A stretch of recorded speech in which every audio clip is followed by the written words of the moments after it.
નમસ્કાર, આપ જોઈ રહ્યા છો ગુજરાત ફર્સ્ટ, સાથે હું છું અમિતા। વડાપ્રધાન નરેન્દ્રભાઈ મોદી જામનગરથી સોમનાથ માટે રવાના થયા।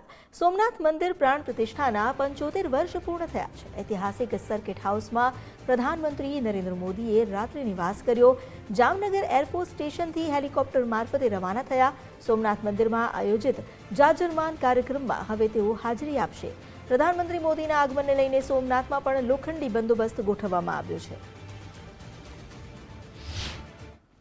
દેશના વડાપ્રધાન નરેન્દ્ર મોદીનો કાફલો જામનગરથી રવાના થઈ ચૂક્યો છે।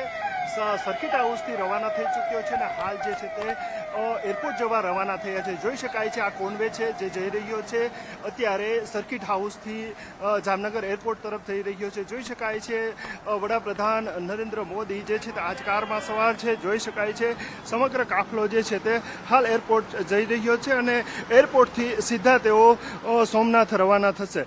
સોમનાથમાં જે વિધિવત કાર્યક્રમો છે, જાહેર સભા છે, ત્યાં 75 વર્ષ પૂર્ણ થવા જાય છે જ્યારે સોમનાથ મંદિરને પ્રાણ પ્રતિષ્ઠા, અને ત્યારે આજ જે વડાપ્રધાન જે છે તે ટૂંક સમયમાં સોમનાથ પહોંચશે અને વિગતવાર જે કાર્યક્રમો છે તેનું તેઓ હાલ જે છે ત્યાં પ્રસ્થાન કરશે।